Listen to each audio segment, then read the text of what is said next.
믿으시겠습니까? 30년 넘게 한 가정을 억척스럽게 지탱해왔고 온갖 고생을 마다하지 않으며 아들을 키워 장가 보낸 것도 모자라 손주까지 도맡아 키운 한 어머니가 있습니다.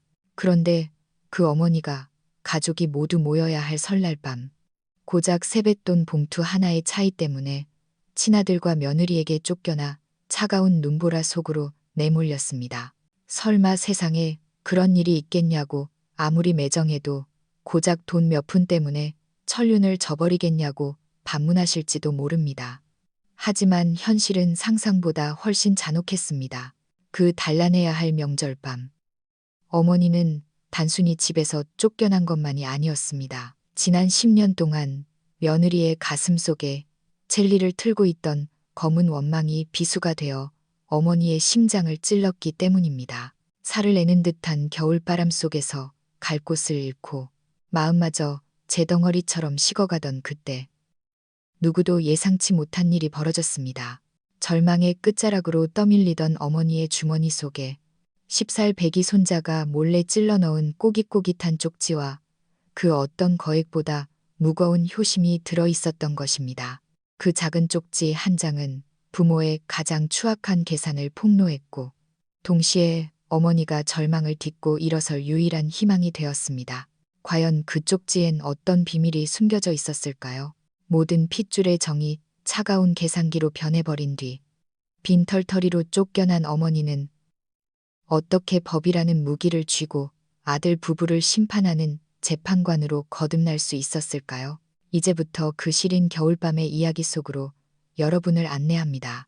창밖에는 한방눈이 내리고 멀리서 들려오는 명절의 들뜬 소음이 눈발에 섞여 흩어지는 섣달그다 밤이었습니다. 집안은 난방이 잘 되어 훈훈했고 저는 올해 65이 된 은퇴한 회계사 이영숙입니다. 제게 있어 세상 가장 행복한 풍경은 바로 지금이었습니다. 아들 내 식구, 딸 내 식구, 그리고 손주들까지 3대가 한 상에 둘러앉아 제가 정성껏 마련한 명절 음식을 먹는 순간 말입니다. 공기 중에는 달짝지근한 갈비찜 냄새가 감돌고 TV에서는 명절 특집 프로그램에 흥겨운 노래가 흘러나왔습니다. 거실을 뛰어다니는 10살, 친손자, 준우와 8살 외손자, 도윤이를 바라보는 제 마음은 마치 따뜻한 물에 몸을 담근 듯 노곤하고 평화로웠습니다. 어머니, 이제 좀 앉으세요. 하루 종일 고생하셨잖아요. 며느리 김지은이 주방에서 잡채 접시를 들고 나오며 예의 바르게 깎은 듯한 미소를 지어 보였습니다. 아니다. 명절이 뭐 별거냐. 다 같이 북적이는 맛이지. 저는 앞치마를 풀고 식탁 상석에 앉았습니다. 식사가 무르익을 무렵 아이들이 가장 기다리는 시간이 찾아왔습니다. 저는 미리 준비해둔 2개의 봉투를 품 안에서 조심스럽게 꺼냈습니다. 먼저 제 손자 준우를 불렀습니다. 핏덩이 때부터 제 손으로 업어 키운 눈에 넣어도 아프지 않을 장손입니다. 우리 준우, 새해 복 많이 받아라. 이건 할미가 주는 세뱃돈이야. 50만 원이다. 요만한 녀석이 언제 이렇게 컸는지 참 대견하구나. 준우는 의젓하게 봉투를 받으며 감사합니다, 할머니 하고 씩씩하게 대답했습니다. 이어 저는 조금 더 두툼해 보이는 봉투를 꺼내 외손자 도윤이에게 건넸습니다. 도윤이도 새해 복 많이 받아라. 이건 외할머니가 주는 100만 원이야. 도윤이가 환호성을 질렀지만 제 말이 끝남과 동시에 식탁 위의 공기는 순식간에 싸늘하게 얼어붙었습니다. 어머니, 왜 이렇게 액수 차이가 나요? 아들 박민호가 가장 먼저 눈치를 챘습니다. 아내는 이미 표정이 딱딱하게 굳어버린 며느리 지은의 눈치를 살피며 조심스럽게 물었습니다. 저는 마음에 거리낄 것이 없었기에 웃으며 대수롭지 않게 설명했습니다. 아, 별거 아니다. 며칠 전에 서연이가 나한테 효도비라고 300만 원을 보내주지 않았겠니? 명절에 맛있는 거 사드시고 절대 아끼지 말라면서. 너희 바쁜 거 내가 다 안다. 너희한테 뭘 바란 적도 없고 그냥 도윤이는 내가 평소에 자주 못 봐주는 게 미안하기도 하고 서연이가 준 돈에서 좀 보태서 더 챙겨주는 게 맞다 싶어서 그런 거다. 저는 이 설명이 지극히 합리적이라 생각했습니다. 하지만 제가 딸이 보낸 300만 원과 너희한테 바란 적 없다는 말을 꺼내는 순간 며느리 지은이 젓가락질을 멈칫하며 눈빛이 싸늘하게 식어버리는 것을 미처 보지 못했습니다. 그 뒤로 이어진 식사 자리는 가시방석이었습니다. 제가 분위기를 띄우려 딸의 어린 시절 이야기를 꺼내면 며느리는 네, 형님은 어릴 때부터 사랑 많이 받고 잘하셨나 봐요. 우리 준우는 그런 복도 없는데 라며 가시 돋친 말을 던졌습니다. 제가 사위의 승진을 칭찬하면 며느리는 제 아들을 쳐다보며 누구는 참 팔자도 좋네. 능력 있는 아내 만나고 처가 덕까지 톡톡히 보고 라며 비꼬았습니다. 결국 딸네 식구들도 이 불편한 기류를 견디지 못하고 서둘러 자리를 떴습니다. 딸내를 배웅하고 거실로 돌아오자 아들 민호는 안절부절 못하며 TV만 쳐다보고 있었고 며느리는 주방에서 그릇이 깨질 듯이 달그락거리며 설거지를 하고 있었습니다. 폭풍전야였습니다. 아들이 용기를 내어 주방을 향해 소리쳤습니다. 지은아 왜 그래? 좋은 날인데 그만 좀 해. 그 순간 쾅 하는 소리와 함께 스테인리스 대야가 싱크대에 처박혔습니다. 며느리 지은이 냉기를 뿜으며 거실로 걸어 나왔습니다. 그녀의 충혈된 눈은 남편이 아닌 저를 향해 있었습니다. 내가 왜 이러는지 어머니한테 한번 여쭤봐. 어머니 마음속에 우리 준우가 손자이긴 한지 내가 며느리긴 한 건지 저는 당황하여 되물었습니다. 예, 지은아. 내가 준우를 왜 안 예뻐하니? 내가 그만 좀 하세요. 며느리의 날카로운 비명이 거실을 갈랐습니다. 세뱃돈. 하나는 50만 원이고 하나는 100만 원. 우리를 눈뜬장님으로 아세요? 형님은 어머니의 금지옥엽 딸이라서 그 아들까지 귀하고 준우는 찬밥 신세라는 거예요? 아들이 옆에서 겨우 50만 원 차이잖아. 엄마가 그런 뜻 아니겠지라며 말려보려 했지만 불난 집에 기름을 부은 격이었습니다. 이게 돈 문제야? 이건 마음 문제라고. 10년 전이나 지금이나 어머니 마음은 그쪽으로만 기울어져 있어. 우린 평생 가도 그 잘난 딸 발끝도 못 따라간다고. 그 말은 마치 녹슨 열쇠처럼 제 기억 속에 묻어두었던 10년 전의 상처를 거칠게 열어젖혔습니다. 10년 전, 딸 서연이의 결혼식 날이었습니다. 공교롭게도 예정일이 한 달이나 남았던 며느리가 갑작스럽게 산통을 시작했습니다. 저는 딸의 결혼식장에서 혼주석에 앉아 하객들을 맞이하고 있었는데 아들에게서 다급한 전화가 걸려왔습니다. 저는 식을 중단하고 달려갈 수 없는 상황이었기에 식만 끝나면 바로 가겠다고 며느리를 잘 부탁한다고 신신당부했습니다. 기억나시죠? 며느리가 도끼 어린 눈으로 저를 쏘아보며 말했습니다. 난 분만실에서 중내사내 하고 있는데 의사는 난산이라고 겁주고 옆에는 이 무능한 남편놈 하나뿐이었어요. 그때 시어머니라는 분은 어디 계셨죠? 딸 결혼식장에서 우아하게 웃으며 축하받고 계셨잖아요. 어머니는 딸밖에 모르는 사람이에요. 내 생사 따윈 안중에도 없었다고요. 저는 억울함에 목소리를 높였습니다. 내가 안 간 게 아니잖니. 식 끝나자마자 택시 타고 병원으로 달려갔어. 내가 조사한 거 의사가 내 평소 스트레스 관리 문제라고 하지 않더냐. 그래서 내가 미안한 마음에 너 몸조리 잘하라고 시내에서 제일 비싼 산후조리원 그 일 500만 원짜리 비용 내가 전액 다 내주지 않았니? 그뿐이야? 지난 10년 동안 준우 내가 업어 키웠어. 너는 직장 다닌다고 편하게 나갔지만 난 내 노후 다 바쳐서 손자 뒷바라지했어.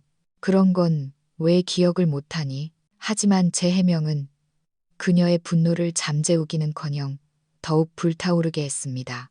돈, 또 돈 타령. 돈이면 다 되는 줄 아세요? 어머니가 손주 봐준 건 당연한 의무죠. 할머니잖아요.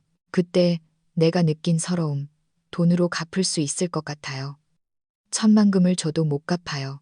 그녀의 비틀린 논리 속에서 저의 모든 희생은 당연한 의무가 되어 있었고 단 한 번의 불가피했던 부재는 평생을 우려먹을 죄가 되어 있었습니다. 그리고 저는 깨달았습니다. 오늘 이 사단이 난 진짜 이유는 세뱃돈도 10년 전에 서운함도 아니었습니다. 그녀의 마음 깊은 곳에 자리 잡은 제 재산에 대한 끝없는 탐욕 때문이라는 것을요. 내가 모를 줄 아세요. 며느리가 삿대질하며 소리쳤습니다. 어머니, 그 집. 결국은 형님한테 넘겨주려고 그러는 거죠. 오늘 100만 원 주더니 내일은 집문서 주시겠네. 어림없어요. 이 집은 우리 몫이에요. 우리 준우 몫이라고요. 저는 기가 막혀 몸이 떨렸습니다. 그건 내 시아버지랑 내가 평생 피땀 흘려 마련한 내 집이다. 내가 누구한테 주든 내 자유야. 자유? 우리 집에 얹혀 살면서 무슨 자유요? 며느리는 비웃듯 말했습니다. 그렇게 억울하면 그 잘난 따님한테 가서 사세요. 당장 나가시라고요. 저는 아들 민호를 쳐다봤습니다. 제발 어미를 위해 한마디만 해주기를, 아내의 저 패륜적인 언동을 꾸짖어 주기를 바랐습니다. 하지만 아들은 괴로운 듯 머리를 감싸 쥐더니 결국 저를 외면하고 고개를 숙였습니다. 어머니, 지은이 성격 아시잖아요. 그냥 어머니가 좀 참으세요. 네? 나가서 머리 좀 식히고 오세요. 참으세요. 그 한마디가 제 가슴에 대모처럼 박혔습니다. 아들은 제 편이 아니었습니다. 며느리는 기세등등하게 제 팔을 잡아 끌어 현관으로 밀쳤습니다. 그리고 거실 테이블 위에 있던 50만 원짜리 봉투를 집어들어 제 발밑에 내동댕이 쳤습니다. 이딴 돈 필요 없으니까 가져가세요. 거지 적선하는 것도 아니고 저는 그 돈을 줍지 않았습니다. 꼿꼿이 허리를 펴고 무거운 현관문을 열었습니다. 문 밖은 칠흑 같은 어둠과 매서운 눈보라 뿐이었습니다. 등 뒤로 쾅 하고 문이 닫히는 소리가 천둥처럼 울렸습니다. 쫓겨난 저는 갈 곳이 없었습니다. 딸에게 전화를 걸까 했지만 이 비참한 꼴을 보여주고 싶지 않았습니다. 아파트 단지 벤치에 앉아 눈을 맞으며 얼어붙은 손으로 근처 비즈니스 호텔을 예약했습니다. 자리를 뜨려는데 코트 주머니에 손을 넣었다가 낯선 종이의 감촉을 느꼈습니다. 웬 편지 봉투였습니다. 가로등 불빛 아래서 떨리는 손으로 봉투를 열어보니 삐뚤빼뚤한 글씨가 적힌 찢어진 공책 한 장과 꼬깃꼬깃한 지폐들이 쏟아져 나왔습니다. 할머니 미안해요. 엄마 아빠가 방에서 이야기하는 거 들었어요. 할머니 요양원에 보내고 할머니 집 차지하려고 한대요. 충격에 숨이 탔을 것 같았습니다. 세뱃돈 싸움도 10년 전의 원망도 모두 저를 쫓아내고 재산을 가로채기 위한 빌미였던 것입니다. 그들은 이미 모든 계획을 세워두고 있었습니다. 봉투 속에 돈을 세어보았습니다. 꼬깃꼬깃한 1,000원짜리, 5,000원짜리, 빳빳한 만원짜리, 정확히 30만 원이었습니다. 10살짜리 손자가 평생 모은 전 재산이었습니다. 이 아이는 할머니가 쫓겨나면 밥이라도 사드시라고, 잠이라도 주무시라고. 그 혼란스러운 틈을 타몰래 제 주머니에 자신의 모든 것을 찔러 넣은 것입니다. 차가운 벤치에 주저앉아 저는 오열했습니다. 쫓겨난 서러움 때문이 아니라 이 작고 순수한 아이의 사랑이 저를 구원했기 때문입니다. 저는 눈물을 닦고 다짐했습니다. 그래, 난 무너지지 않는다. 내 손주 준우를 위해서라도 이 썩어빠진 탐욕을 내 손으로 심판하겠다. 호텔 방에 들어온 저는 회계사로서의 본능을 깨웠습니다. 감정적인 대응은 필요 없었습니다. 저는 차가운 이성과 숫자로 그들을 상대하기로 했습니다. 첫째, 경제적 지원 끊기. 아들의 월급과 며느리의 수입은 뻔했습니다. 그동안 준우의 고액 영어 학원비, 피아노 레슨비, 아이 교육비 일체를 제가 지원해주고 있었습니다. 심지어 그들이 사는 아파트 대출금의 일부도 제가 내고 있었죠. 이 모든 젖줄을 끊어버리는 것이 시작이었습니다. 둘째, 증거 수집과 법적 대응. 저는 지난 10년간 그들을 위해 지출한 모든 내역을 기억해내고 기록했습니다. 산후조리원비 500만 원, 차 살 때 보태준 500만 원, 매달 들어간 손주 교육비, 물론 증여로 간주될 부분도 있지만 제가 노린 것은 양육비 청구였습니다. 셋째, 유언장 수정. 이것이 결정타가 될 것입니다. 설 연휴 내내 저는 호텔에 틀어박혀 변호사 동창인 정 변호사와 통화하며 자료를 준비했습니다. 그리고 연휴가 끝난 직후 제 반격은 시작되었습니다. 저는 정 변호사를 통해 아들 부부에게 내용 증명을 보냈습니다. 핵심은 대납 양육비 청구였습니다. 조부모의 손주 양육은 의무가 아니며 지난 10년간 제가 부담한 손자의 교육비와 의료비 등은 부모가 갚아야 할 빚이라는 논리였죠. 청구 금액은 총 1억 원에 달했습니다. 아들 부부는 처음엔 길길이 날뛰며 전화를 해댔습니다. 엄마, 미쳤어요. 우리한테 돈을 내놓으라니요. 저는 차갑게 응수했습니다. 너희가 날 계산적인 늙은이라 하지 않았냐?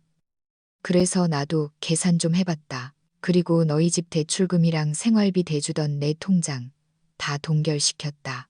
이제부턴 너희 능력으로 살아라. 경제적 지원이 끊기자 그들의 삶은 순식간에 아수라장이 되었습니다. 카드값은 연체되고 학원에서는 독촉 전화가 오고 생활비는 바닥을 드러냈습니다. 그제야 그들은 사태의 심각성을 깨닫고 제게 빌기 시작했습니다. 저는 며칠 뒤 그들을 제가 머무는 곳으로 불렀습니다. 수척해진 아들과 며느리 앞에서 저는 정 변호사와 스피커폰을 연결해 유언장 내용을 구술했습니다. 첫째, 내 명의의 모든 현금 자산은 신탁펀드로 묶어 내 손자 박준우가 성인이 될 때까지 교육비로만 사용한다. 그 누구도 설령 부모라 해도 손댈 수 없다. 며느리의 눈동자가 흔들렸습니다. 둘째, 서울 시내에 있는 내 명의의 아파트는 내 사후에 딸 박서연에게 단독 상속한다. 이 말에 며느리는 다리에 힘이 풀려 주저앉을 뻔했습니다. 그토록 탐내던 집이 눈앞에서 날아간 것입니다. 셋째, 아들 박민호와 며느리 김지은에게는 단 한 푼의 유산도 남기지 않는다. 이는 그들이 자초한 일이다. 모든 것이 끝났습니다. 며느리는 어머니 너무하세요. 라며 악을 썼지만 아들이 그녀를 막아섰습니다. 아들의 눈에는 뒤늦은 후회와 절망이 가득했습니다. 저는 그들에게 차갑게 말했습니다. 이게 너희가 선택한 결과다. 당장 내 눈앞에서 사라져라. 그리고 준우에게 또다시 상처를 주거나 나를 괴롭힌다면 이 양육비 청구 소송은 끝까지 갈 것이다. 그들은 울며 불며 돌아갔고 그 후로 그들의 삶은 완전히 달라졌습니다. 이웃들의 시선은 차가워졌고 경제적 어려움 속에 서로를 원망하며 지옥 같은 나날을 보냈습니다. 얼마 후 손주 준우가 작은 가방을 끌고 저를 찾아왔습니다. 할머니, 집이 너무 무서워요. 엄마 아빠가 맨날 싸워요. 저 할머니랑 살래요. 저는 준우를 꼭 안아주었습니다. 그리고 아들 부부를 불러 엄중히 경고했습니다. 준우는 당분간 제가 돌보겠다고 너희가 진정한 부모가 될 준비가 되었을 때 다시 데려가라고 말입니다. 저는 유언장, 신탁 조항에 작은 단서를 달았습니다. 만약 아들 부부가 진심으로 개과천선하여 저와 준우에게 헌신한다면 먼 훗날 그들의 노후자금 정도는 지원받을 수 있게 말이죠. 이것이 제가 베풀 수 있는 마지막 잡이었습니다. 창밖의 눈은 그쳤고 제 곁에는 사랑스러운 손자가 잠들어 있습니다. 저는 이제 압니다. 진정한 유산은 돈이나 집이 아니라 꺾이지 않는 존엄과 올바른 사랑이라는 것을요. 저는 그 차가운 설날 밤의 눈보라 속에서 비로소 진정한 제 인생의 주인이 되었습니다.